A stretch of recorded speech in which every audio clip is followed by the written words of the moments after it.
आज हम जनजातीय गौरव दिवस के संदर्भ में जानने की कोशिश करेंगे, जो कि भारत सरकार ने 15 15 नवंबर को बिरसा मुंडा की जन्म दिवस के संदर्भ में मनाने की शुरुआत किया है। यह जनजातीय गौरव दिवस सरकार के लिए एक अवसर मिला कि जनजातीय क्रांतिकारियों को चिन्हित करे और उनको जो जो सम्मान 1947 के बाद कुछ कम स्तर पर मिला है, उसे और भी विस्तृत रूप में दिया जाए, ताकि हमारी जो ये मुख्य धारा की जो या मुख्य समाज के जो ये अंग है, इनको कैसे कुछ कम स्तर पर आका जाए, कुछ कमियां कैसे रह जाए, उसको दूर करने की कोशिश भारत सरकार द्वारा किया जाए। यह आंदोलन जनजातियों के ज़मीन पर कब्जा करने तथा जनजातीय कल्चर को में दखलंदाजी, इनके जीवन में को दयनीय बनाया गया। यह सारा कार्य अंग्रेजों द्वारा तथा उनके चमचों द्वारा किया गया। हर साल 15 नवंबर को बिरसा मुंडा के जन्म दिवस झारखंड में मनाया जाता है जनजातीय, और इसे जनजातीय मनाते रहे हैं। लेकिन इस साल 2021 को भारत सरकार ने इसे जनजातीय गौरव दिवस के रूप में मनाया जाना शुरू किया है। इसमें सभी जनजातीय क्रांतिकारियों का सम्मान के लिए भी कोशिश की गई है। यहाँ हम देखते हैं कि आखिर यह जनजातीय गौरव दिवस को एक बार फिर 2021 में भारत सरकार द्वारा रेखांकित करने की क्या आवश्यकता पड़ेगी। आखिर क्या कारण रहा कि यह जनजातीय हमारे देश के एक इकाई के रूप में या अंग्रेजों से आज़ादी के समय किस तरह से लड़े थे, इनके कुछ क्या कमियां अंग्रेजों ने किया था जिसके कारण ये लोग लड़े और अपने क्षेत्र को बचाने की कोशिश किए। इसके संदर्भ में हम कुछ कारण को देखते हैं, जिसके अंतर्गत देखते हैं कि अंग्रेजों ने नीतियाँ बनाई और तथा अधिनियम लागू किया। इसके अंतर्गत इन्होंने एक फॉरेस्ट डिपार्टमेंट का निर्माण 1864 ईस्वी में किया, जिसके अंतर्गत इन्होंने फॉरेस्ट डिपार्टमेंट के अंतर्गत ही गवर्नमेंट फॉरेस्ट एक्ट 1865 लागू किया तथा इंडियन फॉरेस्ट एक्ट 1878 लागू किया, जिसके द्वारा इन्होंने जनजातियों को जंगल के ज़मीनों में जाना वर्जित कर दिया और इनको वहाँ से निकालना शुरू कर दिया या इनको घुसने से मना किया, इनको जेल भेजना शुरू किया। इसी कारणवश कोया रिवोल्ट हुआ अंग्रेजों के विरुद्ध, जो कि बहुत ही भीषण रूप ले लिया था एक समय के संदर्भ में, और अंग्रेजों के नाको चने चबाने पर मजबूर कर दिया था। एक्सटेंशन ऑफ सेटल एग्रीकल्चर, अंग्रेज अपने भूमि का विस्तार करने के लिए भी जंगल के ज़मीनों को हड़पना शुरू कर दिए थे, और ये राजमहल हिल 1778 ईस्वी तक यहाँ तक ये लोग पहुँच गए थे। Large scale transfer of forest, बहुत बड़े स्तर पर ये भूमि का हस्तांतरण अंग्रेज अपने चमचों को जो कि उनका चमचागिरी करते थे या ये राक्षसी प्रवृत्ति के होते थे, उनको ये भूमि को आवंटित करना शुरू कर दिया, उनको इनका मालिक बनाना, जंगली ज़मीनों का मालिक बनाना शुरू कर दिया, जिसके कारण भी विद्रोह हुआ। Restriction on shifting cultivation in forest, खासी और गारो जनजातीय जंगल में शिफ्टिंग कल्टीवेशन करते थे। ये लोग अपना जीविका उपार्जन इसी जंगली ज़मीनों से खेती करके करते थे, लेकिन यहाँ पर भी अंग्रेज़ों ने प्रतिबंधित कर दिया, जिस कारण से खासी और गारो जनजातियों ने अंग्रेज़ों के विरुद्ध युद्ध छेड़ दिया और अंग्रेज़ों को बहुत बड़े स्तर पर क्षति पहुँचा है। अंग्रेज़ों ने फिर प्राइवेट प्रॉपर्टी का भी प्रावधान कर दिया, जिसको ये लोग अपना संपत्ति मानना शुरू कर दिए थे, जबकि ये जनजातियों की प्रॉपर्टी थी, जो जहाँ रहता था उनकी प्रॉपर्टी थी। Exploitation of low country traders and money lender, ये यहाँ जो व्यापारी आए थे तथा जो जो पैसे का लेन देन करते थे, इन लोगों ने भी जनजातियों का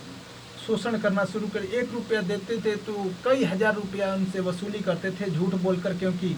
ये लोग इनकी भाषा ना जानते थे, लेकिन ये अपनी भाषा में बहुत पारंगत होते थे जनजातीय, जिसके कारण ये लोग इनका दोहन करते थे।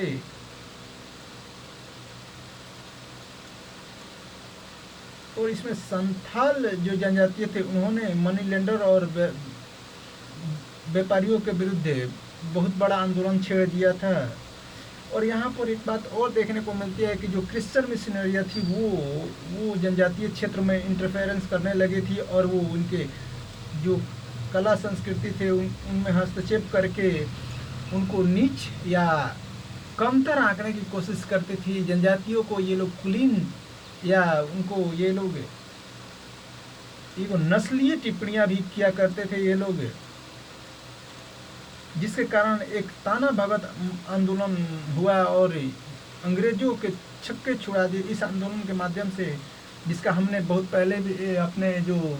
प्रीवियस आधुनिक भारत के इतिहास में जो जनजातीय का टॉपिक बताया है उसमें हमने इनका जिक्र किया है, आप वहाँ से देख सकते हो। जनजातियों के समृद्धि के संदर्भ में अगर हम देखें तो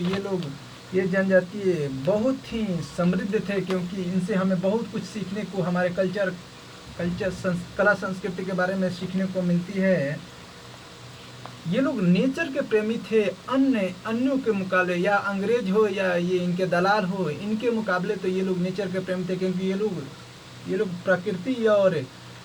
प्रकृति का दोहन करके ये लोग रॉ मटेरियल निकालते थे, और न ही इनके पास कोई साइंटिफिक विधि थी। लेकिन जनजातीय यहाँ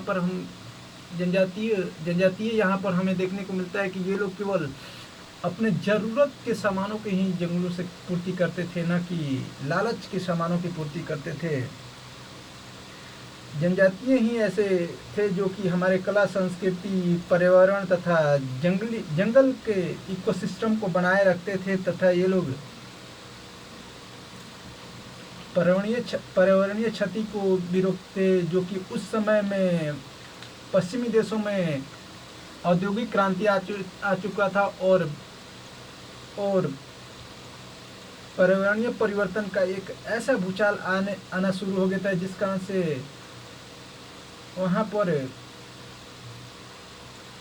ओजोन होल की भी बात की जाने लगी थी।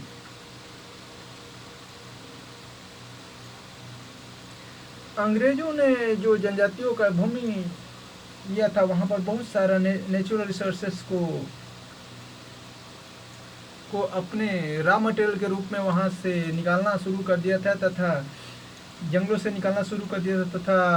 जनजातियों के आर्थिक तथा सामाजिक फ्रेमवर्क को भी तहस नहस कर दिया था। बहुत सारे जनजातीय मिलकर या अलग अलग रूप में जो कि अंग्रेजों से लड़े थे, वो पहाड़िया, चोर्स, कोल, भील, हो, मुंडा, संथाल, खोंड, कोया, कोल, रामसी, कुकी, खासी, शिंगपो थे, जो कि अंग्रेजों से अपने अपने स्तर पर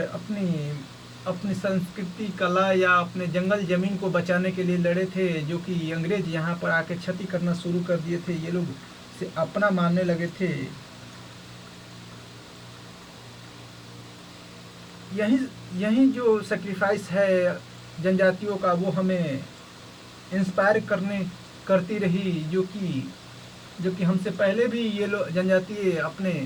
जंगल जमीन के लिए लड़े थे। वही सेम पैटर्न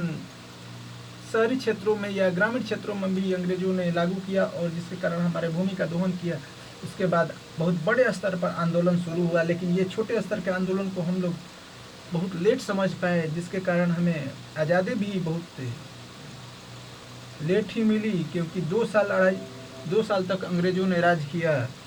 उसके बाद हम देखते हैं कि जब अंग्रेजों ने यहाँ पर हस्तक्षेप करना शुरू किया था, तो जो सेक्स रेशियो था जनजातियों का, वो 1000 पुरुष के प्रति 990 महिलाओं का था। वहीं देश का सेक्स रेशियो था 940 महिला प्रति 1000 पुरुष था। जनजातियों में दहेज लेना देना भी बहुत कम स्तर पर देखा जाता है। वहाँ पर भी ये देखना चाहे यहाँ देखा जाता है कि जो लड़की जन्म लेती थी उसके खुशी में ये लोग उत्सव मनाते थे और बच्ची का वेलकम करते। ये लोग देवी के रूप में इनको पूजित करते थे। हमारे हमारे जनजातीय ही हमारे